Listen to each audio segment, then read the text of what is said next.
Hi guys, good afternoon. So today let's talk about Weber's test.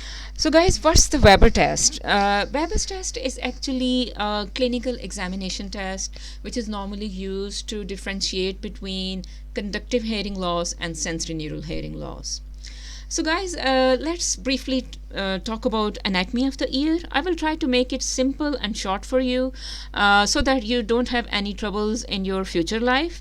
So let's talk about ears anatomy, and then we will move forward with our Weber's test. All right. So our ear is actually consists of three parts. One is called external ear, which is made up of external auditory meatus, and the second one is called middle ear, which is made up of three little bones, and then there is an internal ear, which is the main part of hearing sounds, and internal ear is actually connected to the eighth nerve, and this nerve connects our ear to the brain, which you already know. All right. So guys, the main thing actually on which Weber's test is based is actually bone conduction. So first you need to briefly know about the mechanics of the ear. If you understand this part, then you will be able to understand Weber's test. All right. So guys, our internal ear is actually connected to the middle ear, and then a middle ear is connected to the external ear. So internal ear is actually getting two sound inputs. Internal ear, you might be knowing that internal ear has organ of Corti, which is a sensory neural hearing organ. All right. So it's getting two sound inputs. One is coming from the air, which is conducted through the external ear and middle ear, and the other sound input, which it's coming direct to the internal ear, is coming through the bone. So our Weber's test will actually be testing this bone conduction in a patient, and we will be finding out that this patient has sensory neural hearing loss or the conductive hearing loss. And how we will do that, let's talk about it now. So guys, Weber's test include vibrating tuning fork, normally frequencies which are used for the tuning fork, which is normally chosen for this test. It can be 256 hertz frequency tuning fork, or it can be 512 hertz. Most commonly, I think 512 is used. So there's no problem, you can choose any of those. All right.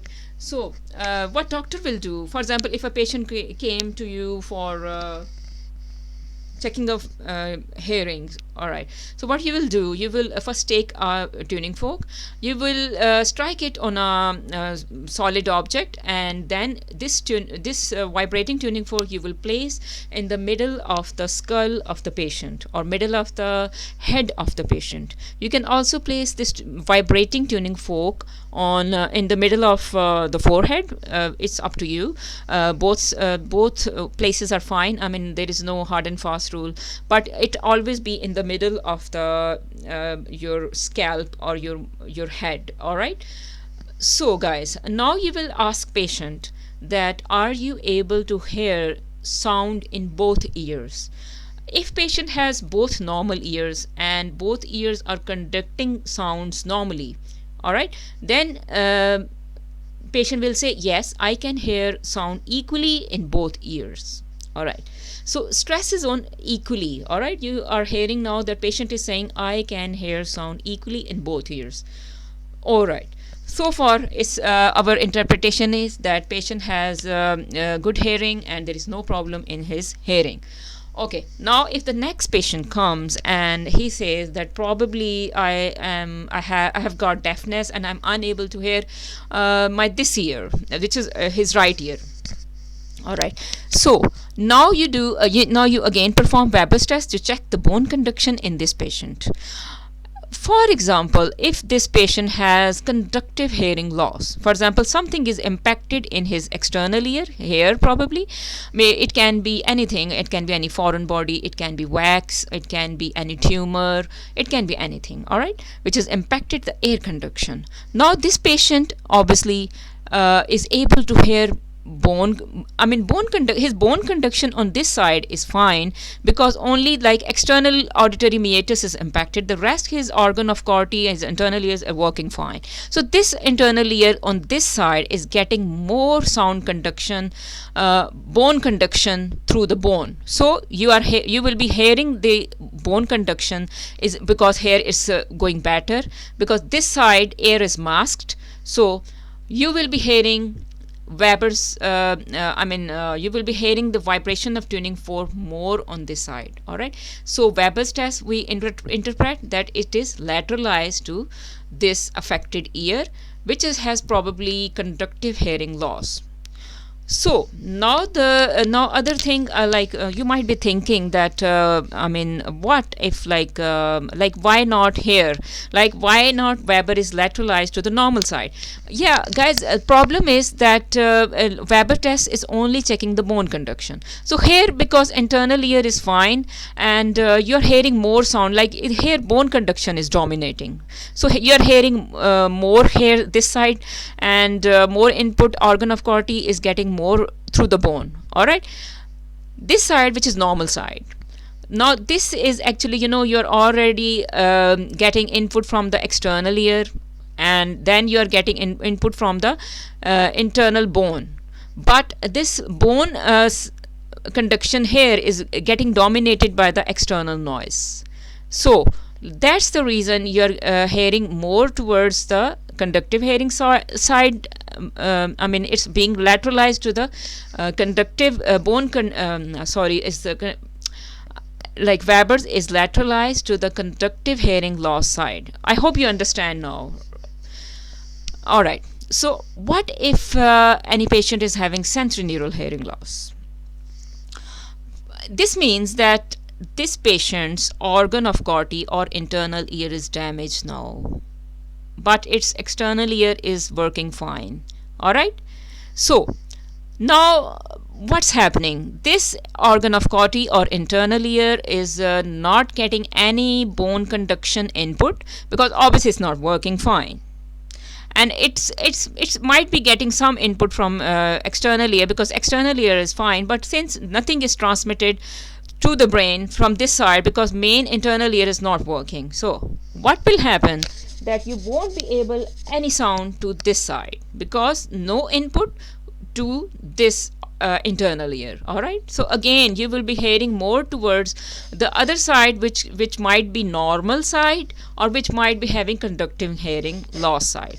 This means that Weber will be lateralized to, it will be, first of all, Weber will be heard equally on both sides, but if it is lateralized to one side, this means that side might be having conductive hearing loss, or the other or opposite side is having sensorineural hearing loss. So this point should be clear. All right, so let's talk about our story, which also help us to actually remember this stuff, because it's always like, it's kind of confusing stuff, because sometimes, you understand yourself, but when you are explaining it to students, you always again you are immersed in this thing, and you just lose the track actually. So okay, now we just concentrate on our story.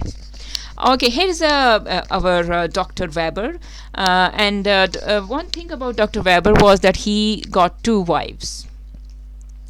Though Dr. Weber was treating both wives equally, but he was kind of more inclined towards one wife. All right, so other wife was definitely, she was feeling ignored. All right, so what this wife did, that one day she damaged her inner ear, and she thought that Mr. Weber now will be taking interest in her more, since she needs him more. So, and also like she is obviously she is right now a patient, so she will be getting more attention from doctor this time. All right, but again, what happened, that Mr. Weber was more giving attention to the wife which was normal and healthy. All right, and Mr. Weber was again ignoring the wife who got her internal ear damaged, who got sensorineural hearing loss. Okay, one day what happened? That this wife, Miss A, got something impacted in her external ear, and she phoned Mr. Weber. The Mr. Weber, I cannot hear from my one ear. All right, and Mr. Weber quickly came, and Mr. Weber saw that something was impacted in her external ear. Now this Miss B, who was being ignored by Mr. Weber, was thinking that now she also got deafness, so Mr. Weber will be also ignoring her as well, because now she is deaf and I am deaf. But what happened that Mr. Weber was again giving more attention to Miss A, who was having conductive hearing loss. So guys, it was just a story, just to tell you a brief interpretation explanation about Weber's test. So I hope you like this story, and you will remember this story, that Mr. Weber was more attracted towards the lady who was having conductive hearing loss, and Mr. Weber was ignoring who was having the sensorineural hearing loss. So yeah guys, so it's a Weber test, and I hope you will share this story and this Weber test interpretation with your friends. Alright guys, and thanks for watching, and subscribe to my channel if you haven't subscribed till now. Thank you.